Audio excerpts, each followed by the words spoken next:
start with the special commissioners meeting for the budget presentation. We'll open the meeting and start with a moment of silence, followed by the pledge. Please.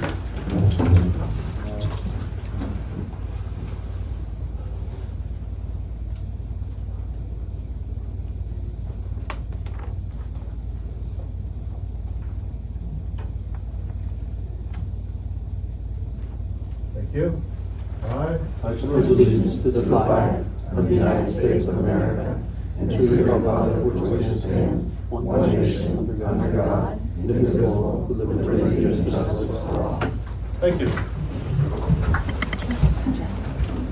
Is there any public comment on agenda items only? Seeing none, we'll move on to new business. Presentation of the proposed 2026 county budget in the amount of $150,910,999. Ms. Barclay?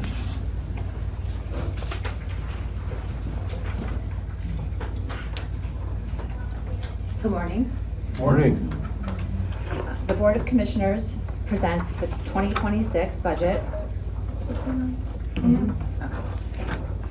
I usually sound louder to myself. For Monroe County in the amount of $150.9 million, including a general fund budget of $89.3 million. The county millage rate will remain at 5.4773 mils. 4.9177 mils will be utilized for general purposes, and the balance is designated for debt service obligation, which increased by $554,000 in 2026 due to the new capital projects bond. Monroe County is now in the second year of implementing our recently adopted Archer study.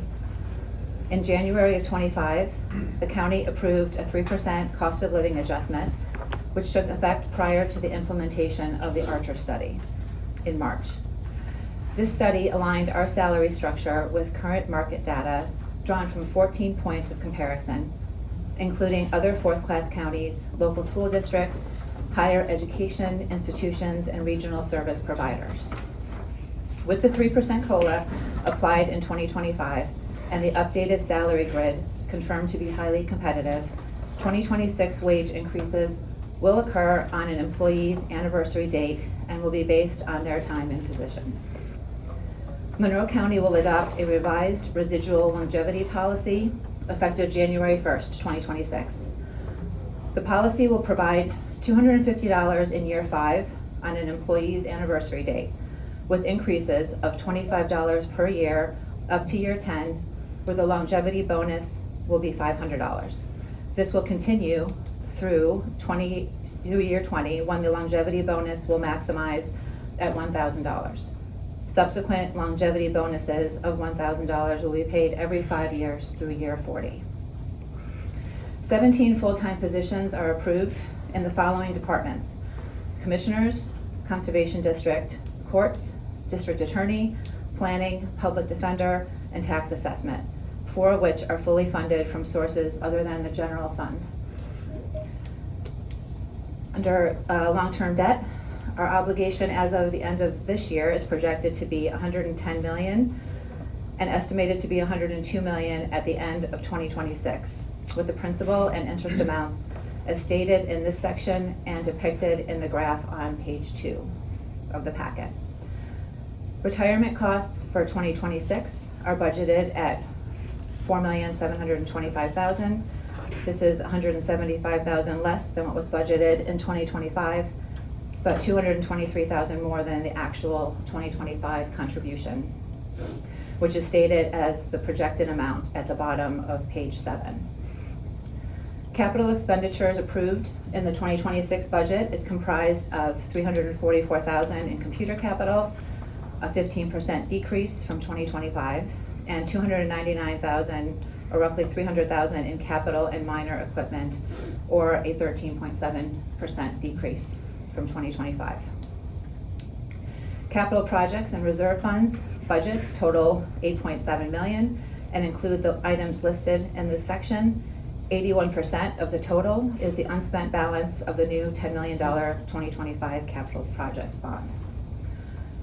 Grant revenue totals $31.6 million and includes $25.25 million for health and human services, which includes children and youth, aging, human service grants, and other fiscal year funds. $1.71 million for public safety, which is primarily the Control Center's Act 12 E911 connectivity grant. $3.97 million for courts and court-related services, and includes grants in the District Attorney's Office, Domestic Relations, and Adult and Juvenile Probation. $592,000 is for the Elections Integrity Grant, and $101,000 is in various general government departments. And those are the highlights. Any questions? Should I stay? No. Okay. As you go through our charts and such, one of the things that a couple of things I want to bring attention to everybody is when we look at our proposed budget grant revenue, we have about a $3.5 million decrease from 2025 to 2026. A lot of that has to do with about $3 million to Control Center, the changes within the funding for that from the 911 numbers. So that is a $3 million loss there. And there is the end of the grant from the appropriations when Representatives Cartwright and Bresnahan were able to work together to get about $700,000 to the 911 center, so that would help with the encrypted communications. Then we also have in the operating budget summary, these are just little tidbits of housekeeping. There's $125,000 in the general fund that is for interest that comes from the opioid settlement amounts. That money is unrestricted. We would probably most likely use it for any kind of opioid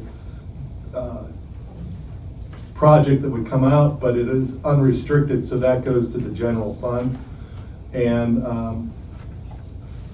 the other thing is that in 2025, we did not budget for any of the money that we have spent on opioid awareness programs that we are doing. We have been doing that through budget adjustments, but what you can see now is that we have a line item for that. And the other big change is $2.2 million of ERAP money that is no longer in the picture. When we go to our project expenditures, the American Rescue Plan in 2025 had $1.1 million. Control Center, there's a difference there of $9.1 million, and a grant appropriation again for that $709,000 to the Control Center. You can see those changes there also. And when we go to proposed budget non-capital expenditures, there's a increase to the general fund of 2025 of $521,000.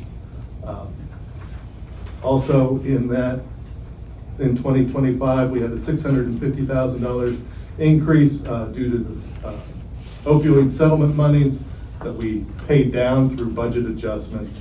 And in Adult Supervisory Fund, they have agreed to pay for 2 additional personnel out of that, and there is also a decrease in the funding that comes out of that because there are less people on that program. Also, under H, or my H, the proposed budget capital outlay, you'll see that there is some timing issues with the Monroe County Transit Authority. We have a difference of $236,000 between 25 and 26. The big part of that there is with MCTA, where we were paying them, it's the county's requirement to be, that we pay MCTA, and you can see that it's just kind of on a funding stream on how it changes back and forth. I think that's all I had to say. Is there any other questions? Okay. Yes, Mr. Deemer? When are you gonna post the hotel tax allocations for the local nonprofits? We do that after the adoption. Okay, thank you. It's just so everybody knows, this is a two-part process, correct? And what we do is, this is the first, first go at this, and then we will do our final on the 17th of December. We are allowed to make changes within 10% of the total in between now and then. And that's our regular meeting, No, there's a That's special meeting at 10 special o'clock meeting following on- our regular On the meeting. 17th. following our regular Correct. meeting. yeah. Okay. So we've done the presentation of the proposed 2026 county budget. We've done our presentation of the county millages rates, and we've also said that the local fuels budget is $467,000, correct? Of which we have projects earmarked for that already.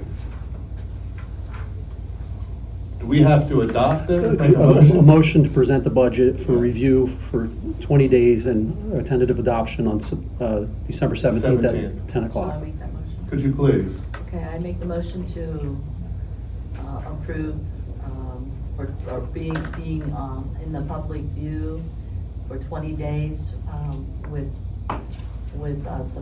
formally approving that on November 17th at 10 a.m. in the morning. Excuse me, December 17th, boy, God bless. December 17th at 10 a.m. in the morning, the final vote at that point. Is there a second? I'll second. Excellent. All in favor signify by saying aye. Aye. Motion. Aye. I'm gonna Motion vote- carries. Well, Well, I was gonna vote nay. okay, then go ahead. Vote nay. All right. We're adjourned.